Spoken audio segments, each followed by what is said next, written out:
रमता राम जपो रे प्राणी, अब तो सुन ले राम कहानी।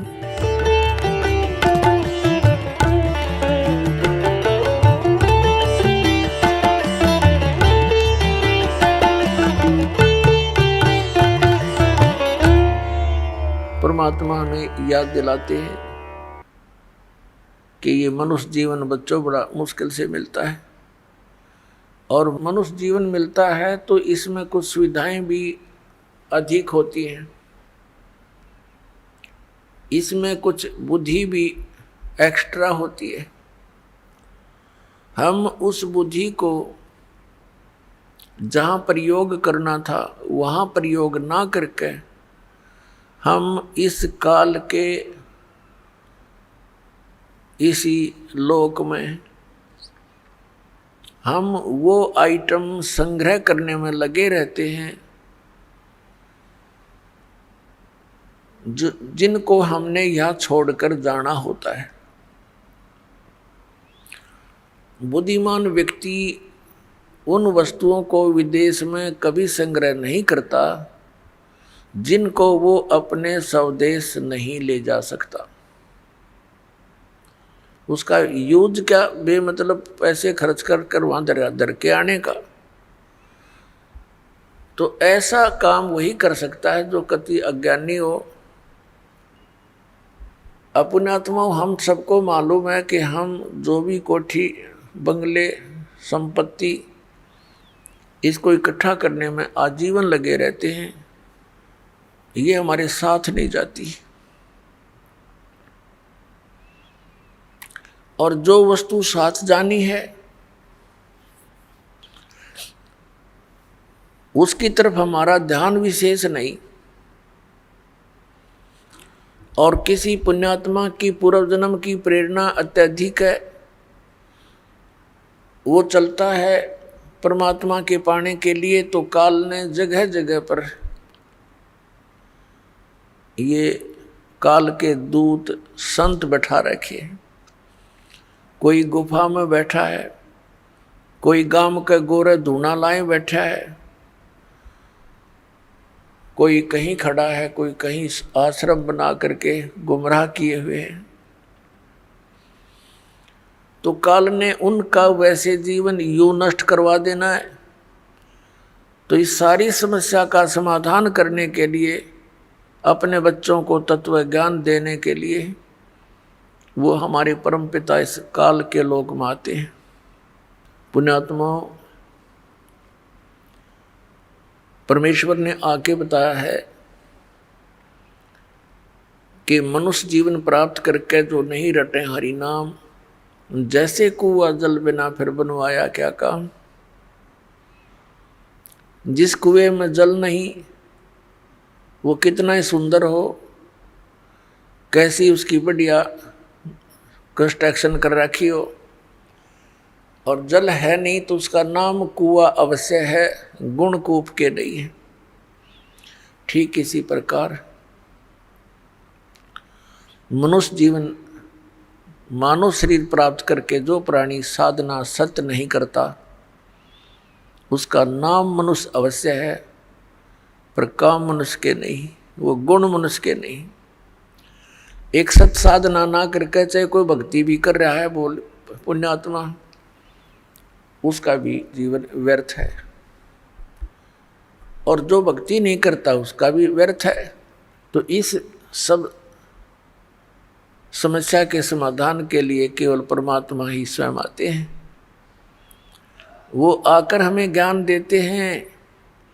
गुरु बिन माला फेरते, गुरु बिन देते दान, गुरु बिन दोनों निष्फल हैं, चाहे पूछो वेद पुराण। गुरु बड़े गोविंद से मन में देख विचार, हरि सुमरे सो वार है, गुरु सुमरे होवे पार। परमेश्वर ने आकर के हमें इस पूरे प्रोसेस से परिचित कराया है कि परमात्मा कैसे मिल सकता है, तुम काल के जाल से कैसे छूट सकते हो। उसके लिए सबसे पहले मालिक ने बताया है कि सबसे पहले गुरु हो, और गुरु पूरा हो। अधूरे गुरु से भी कोई लाभ होने वाला नहीं। अब पूरे गुरु की पहचान कैसे हो? हमारे जो सदग्रंथ हैं, जिनको आज तक हम सर्वधार्य मानते रहे, पवित्र चारों वेद, पवित्र श्रीमद् भगवत गीता और पवित्र 18 पुराण, ये हमारे हिंदू धर्म के सदग्रंथ माने जाते हैं। वैसे तो ये सदग्रंथ, ये शास्त्र किसी धर्म विशेष के नहीं है, ये तो मानव मात्र के लिए एक संदेश है भगवान का। ये उसमें लिखे और बोले गए थे जिसमें कोई धर्म नहीं था। फिर भी अब ये हिंदू समाज के निमित्त कर दिए गए हैं, तो इसीलिए कहा जाता है जो हिंदू धर्म के जो अनुयायी हैं, पुण्यात्माएं हैं, वो इन सदग्रंथों को सही मानते हैं। तो दास ने ऐसी दया की परमात्मा ने कि जो भी समूह, जो भी धर्म जिस भी ग्रंथ को श्रेष्ठ मानता है, उसी ग्रंथ के आधार से उनके द्वारा की जा रही क्रियाओं और ज्ञान को ये दिखा दिया कि आप ये कर रहे हो, आपके सदग्रंथ ये बता रहे। और जो शास्त्रों में वर्णित साधना और ज्ञान नहीं है, वो लोक वेद है, वो मनमाना आचरण है, उससे कोई लाभ नहीं होगा। श्रीमद् भगवत गीता अध्याय नंबर 16 के श्लोक नंबर 23 और 24 में कहा कि शास्त्र विधि को त्याग कर जो मनमाना आचरण करते हैं, उनको न तो कोई सुख होता है, न उनको सिद्धि प्राप्त होती है, और न ही उनकी कोई गति होती है। और इन तीन चीज़ों के लिए परमात्मा ये भक्ति करते हैं, परमात्मा को याद करते हैं, और यही नहीं हुई तो फिर उसका लाभ क्या करने का? व्यर्थ प्रयत्न हुआ। अपने आत्मा परमात्मा ने आकर ये ज्ञान दिया कि सबसे पहले आपका गुरु हो, गुरु भी पूरा हो। ये गुरु, नकली गुरुओं ने सारा काम बिगाड़ रखा है। तो सूक्ष्म वेद में कहा कि गुरुआं गाम बिगाड़े, संतो गुरुओं गाम बिगाड़े, ऐसे कर्म जीव कला दिए, ईब जड़े नहीं जाड़े। ऐसे कर्मों से ये लिप्त कर दिए, अब इतना ज्ञान देने से भी वो उनसे हटने को तैयार नहीं, क्योंकि घना पुराना रंग हो गया। तो पुण्यात्माओं, परमात्मा जब यहाँ आए, छोटे से 5 वर्ष की आयु में ही वे अपना इस यथार्थ ज्ञान का प्रचार करने लग गए थे। उनके ज्ञान के सामने बड़े बड़े ऋषि, महर्षि, मंडलेश्वर सभी परास्त हो गए थे।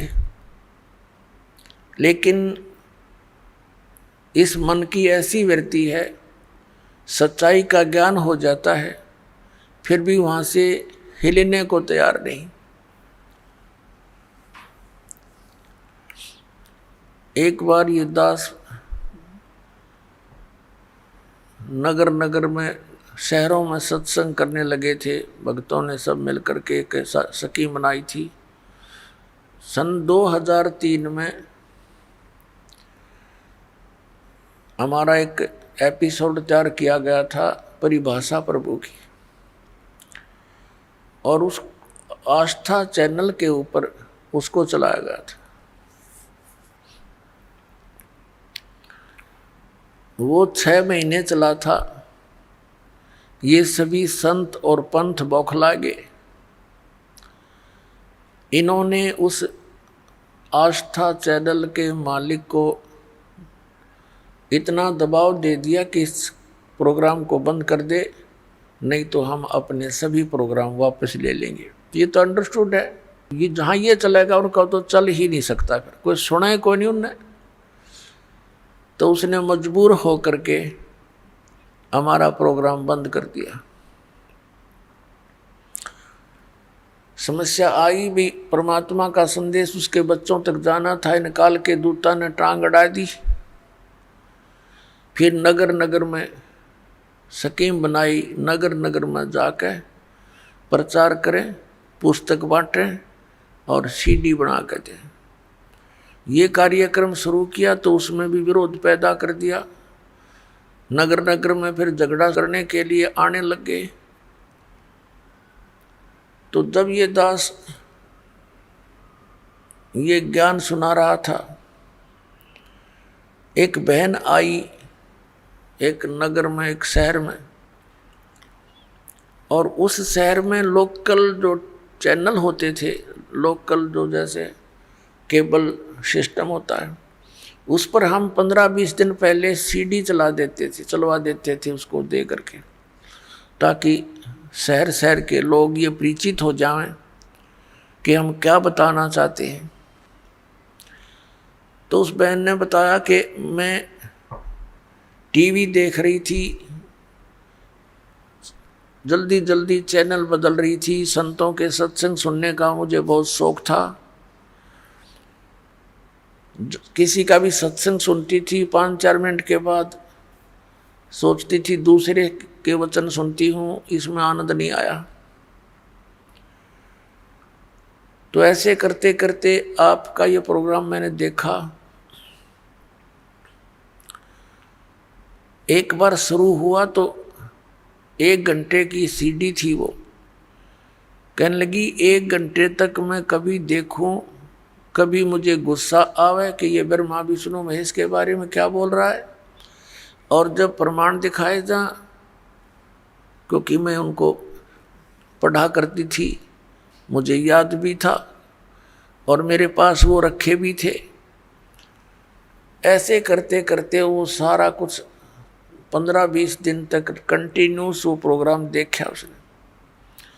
अब वो कहने लगी जी ये सारा पता लग गया कि जो साधना मैं कर रही हूँ ये यूजलेस है, लेकिन इन भगवानों में इतनी आस्था होगी, अब भी इनको त्यागने को दिल नहीं करता।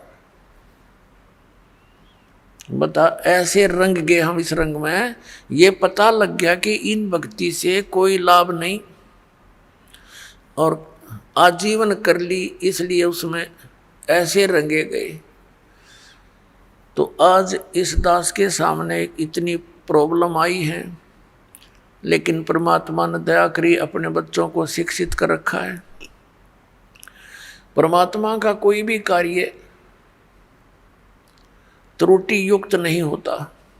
आप सुन रहे थे जगत गुरु तत्वदर्शी संत रामपाल जी महाराज जी के मंगल प्रवचन। अधिक जानकारी के लिए विजिट कीजिए हमारी वेबसाइट www.jagatgururampalji.org। संत रामपाल जी महाराज जी के शुभ आशीर्वाद से पूरे विश्व भर में 500 से भी ज्यादा नाम दीक्षा केंद्र हैं, जिन पर संत रामपाल जी महाराज जी द्वारा ऑनलाइन निशुल्क नाम दीक्षा दी जा रही है। अपने नजदीकी नाम दीक्षा केंद्र का पता करने के लिए संपर्क करें 8222880541।